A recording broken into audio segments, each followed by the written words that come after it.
నువ్వు నా మాట వినడానికి ఇక్కడికి వచ్చావు అంటే నీకు నా మీద ఉన్న ప్రేమ నిన్ను ఇక్కడికి తీసుకొచ్చింది. నీ గురించి నాకు మాత్రమే తెలుసు. నువ్వు ఈ ప్రపంచం కోసం పుట్టలేదు అని. నువ్వు నావాడివి.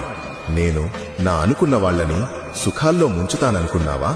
నిన్ను నోటికొచ్చిన మాటలనేవాళ్లు, నీపై నిందలు వేసేవాళ్లు వారి చెడు కర్మ వల్ల గుడ్డివాళ్లైపోయారు. నీ నిజమైన రూపం ఎలా వారికి కనిపిస్తుంది? నువ్వు బాధపడనవసరం లేదు. ఎందుకంటే నాకు తెలుసు నువ్వు ఎవరు అనేది. నీ కర్మ లెక్కలు అన్నీ చూసేది నేనే. నువ్వు సుఖాలడుగుతావు, కాని నేను నీకు దుఃఖమిస్తాను. ఎందుకంటే సుఖాలకు అలవాటు పడిన వాళ్లు చేతకాని వాళ్లైపోతారు.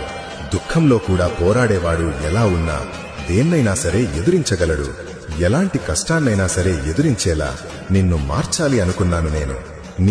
నువ్వు నీ తెలివితో ఎలాంటి సమస్యనైనా సరే ఎదురించే శక్తి రావాలి.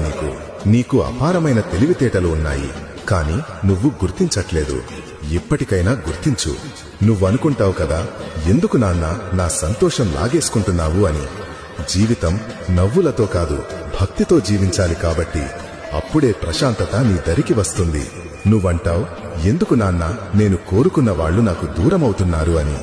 నువ్వు కోరుకోవాల్సింది సమయం బట్టి మారిపోయే మనుషులని కాదు, నిన్ను అజేయుడిగా నిలపాలనుకున్న నన్ను. నువ్వు నా మీద ఆధారపడాలి అని. నిన్ను నీ కాళ్ల మీద నిలబడేలా చేసేది నేనే. కాబట్టి నాకు తెలుసు నీ మనసు ఏంటి అని. నువ్వు చెడ్డవాడివి కాదు. ఈ ప్రపంచం నిన్ను అర్థం చేసుకోలేకపోతోంది అంతే. కాని నా మనసులో ఉన్నది నువ్వు అర్థం చేసుకుంటే అప్పుడు తెలుస్తుంది నేను నీ నుంచి లాక్కుందంతా నీకు వరమే అని.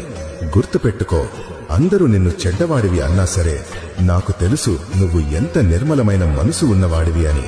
చేసిన పాపాల వల్ల అందరి కళ్ళు మూసుకుపోయి ఉండొచ్చు, కాని నా త్రినేత్రల చూపు నుండి ఏదీ దాచలేరు. ఎవ్వరూ తప్పించుకోలేరు. నువ్వే చూస్తావు. నీ చిరునవ్వు పోయినా సరే నువ్వు చింతించవు. నిన్ను ఎవరైనా వదిలి వెళ్లినా వదిలేసిన వాళ్లే బాధపడతారు. నిన్ను మాటలు అన్నవాళ్లే అవమానాలు పడతారు. లక్షల మంది నిన్ను చిన్నచూపు చూసినా నా దృష్టిలో నువ్వు ఎప్పుడూ ఉన్నతమైన స్థానంలో ఉంటావు. అర్థమైందా నీకు? ధైర్యంగా ఉండు. నీ కష్టాన్ని నమ్మితే నన్ను నమ్మినట్టే. శివయ్య ఆశీర్వాదంతో కష్టమైనా సరే ఇష్టంతో ఈ వీడియో చేశాను. నచ్చితేనే లైక్ కొట్టండి. మీకు నా కష్టం కనిపిస్తే, సపోర్ట్ చెయ్యాలి అనిపిస్తే నా ఛానల్ సబ్స్క్రైబ్ చేసుకోండి.